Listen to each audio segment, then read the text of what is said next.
From an ESPN standpoint, there is something big brewing here, and it is that Shannon Sharpe is done at the four-letter network. That is according to The Athletic, Yahoo Sports citing The Athletic right there. So this comes 2 weeks after he settled the SA lawsuit that was brought forth by a former partner of his. That lawsuit was really hard to read, man. I'm not going to lie. I did some reporting on it. It's bad. It was really bad. The details of what is that went down, because I didn't read it, but I mean, it's bad. It's just really bad. It was gross. It felt like, although they settled, the initial lawsuit basically portrayed Sharpe as like someone who would stalk his prey, especially in the gym, would follow that person, and then like get her to come over and treat her like honestly, it felt like she was a sex slave. That's how it was portrayed. I'm not saying it's true. That's what the initial lawsuit painted the picture of. So Sharpe would call it a shakedown. Tony Busby, who represented a ton of women who brought forth the allegations against Deshaun Watson, represented a lot of these women as well. And Sharpe posted a statement on social media saying it was 100% consensual. He said that he was stepping away from his duties at ESPN.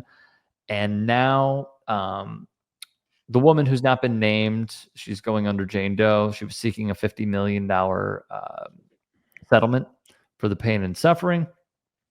And they didn't reveal the settlement details. So there's that.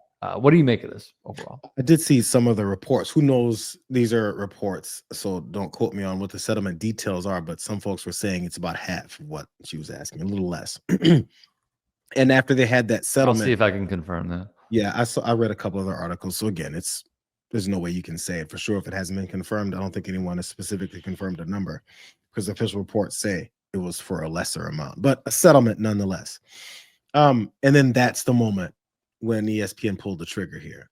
He took his leave, said he's going to go handle this and talk to his family. Anytime that happens, Shannon Sharpe is not married. Am I right? He's not married. Which family is he talking to about this? What do you mean? Like, who is it? His kid? Like, does he have any children? I don't think so. Okay. What family? It's like such a standard PR statement. So when I'm reading it, I'm like, he said, I'm gonna take some time away from this. Politicians do it all the time. I'm sorry, he has 3 kids. Oh, I thought he had kids. Yeah, quickly correct that. I just didn't know. But either way, he's got 3 kids. Is he discussing it with them as he takes a leave from ESPN? I mean, and it's not his fault as far as this statement. I think it's just a general statement that publicists use when someone's taking a break to get away from the limelight of this drama that's going on, that's self-inflicted. So I'm gonna take some time away from First Take, and I'm gonna discuss things with my family. What are you gonna discuss with your family? You can talk about the details of this case. You can talk about the sordid things that, Ricky, you were talking about that you had to read through. I don't think you are. I think you're just going to get away from it and let this play out outside of the limelight, which is okay. I just wish they'd say it more accurately. Which technically he's not doing, because he still has 2 podcasts. That's true. And I'm not sure how much he was talking about on those. But the idea was... He wasn't. I'm very certain that those are things that he did not discuss at all. So it seems like ESPN was like, listen, take some time, straighten this out. If it comes out well, welcome you back. And apparently didn't come out well, because there was a settlement involved. And then right after that settlement came down, there was another settlement. Right. So here's why, by the way, he is totally fine. Okay? Like totally fine. He is, let me pull this up from The Athletic real quick. So there we go. According to The Athletic, he has Club Shay Shay and Nightcap, and he was closing in on a major podcast deal that could have been worth as much as $100 million. Crazy. So he is fine. All right. He has cashed in on his media career. This will not affect him whatsoever. It might lead to some people thinking that he's potential that what he's accused of is obviously heinous. Because there's a settlement, we're not going to know anything more about this unless something else happens. But what I can say is he really didn't need ESPN in the first place. So like him leaving ESPN financially and from just an overall media perspective, like, yeah, it probably would have been good to get a few takes off that would have been picked up by various outlets because as we know, ESPN is king. Dan Orlovsky has a terrible take on something or a great take on something. It's talked about over and over, not just on how he likes chicken plain. Literally plain. I can't. He shouldn't say things. Literally like plain. He should not. But my point is, like the whole I'm gonna go and game plan with family. Like, no, you're not. Like you're fine. What you're doing is doing your 2 podcasts. You have your one with Ocho Cinco and your other one where you interviewed Cat Williams that had the most amount of views for a straight up interview, I believe, in YouTube history. So like there's no closure from like an outsider's perspective on all this, basically. True. And yo, this is, I think a lot of times what does happen with these folks, it's not an uncommon story. Something like this detaches you from a network or your job.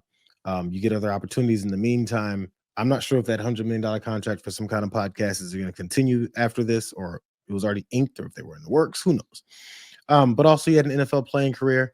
I'm not in the man's pocket, so I don't know how much. That was before the suit became public in April, to clarify. Yeah, that deal. Yeah. And he's still gonna. And by the way, when it comes to the deal with the podcast, people are still gonna listen and watch Shannon Sharpe talk. Totally. So that deal can stay in place. It's not like it's ruined because nobody's gonna watch Shannon Sharpe anymore. If nothing else, people are gonna be like, "What's Shannon Sharpe gonna say now?" After that, ESPN just let him go. It might be one of the bigger draws since, because that's also a problem with us, by the way. That's us as like a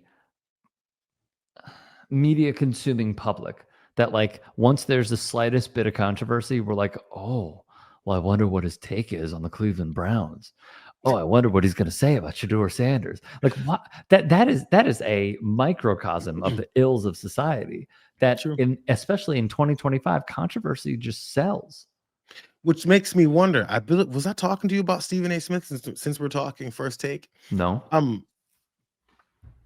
He doesn't have very good like analysis. Like he just says it entertainingly. Oh, and I was talking about Shaq. That's who I was talking to you about Shaq.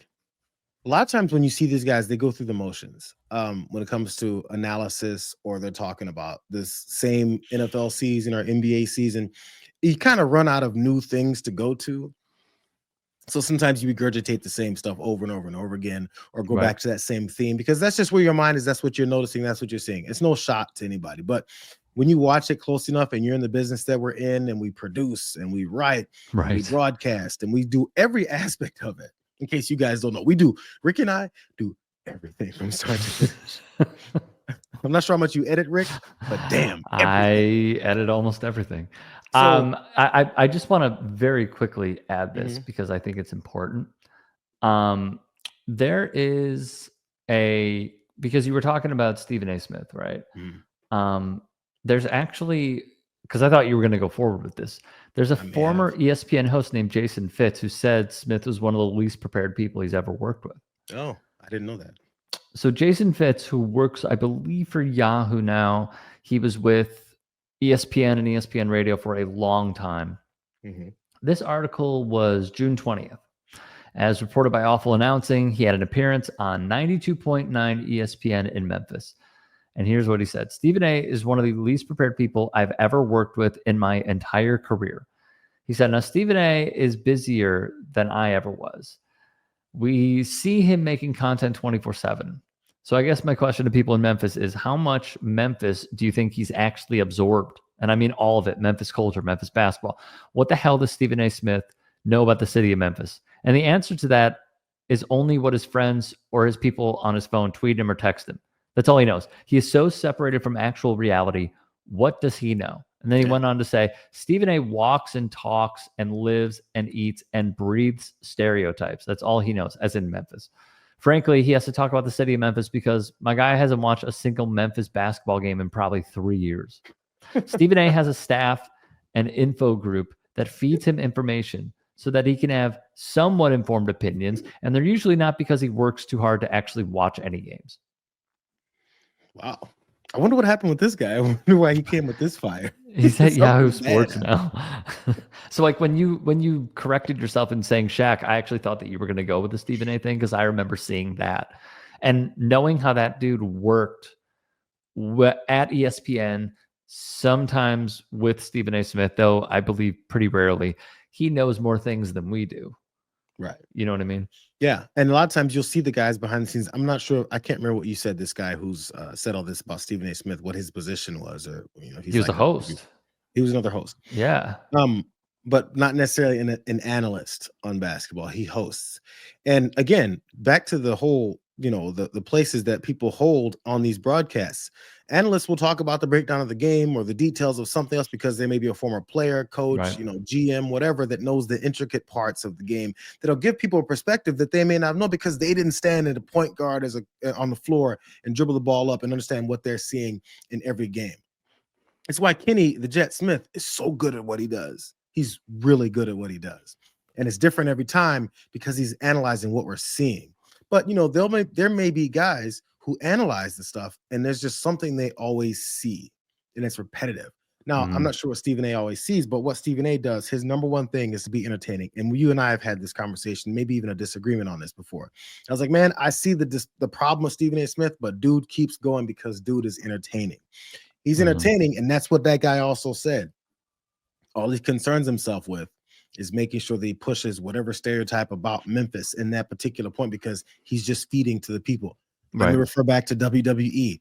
Every time they go to a new city, it's like, Cleveland, I hate you guys because of your stupid sandwiches, whatever they may have heard, It's only based on one small tidbit of this city or this team's character and identity, and they just hit it.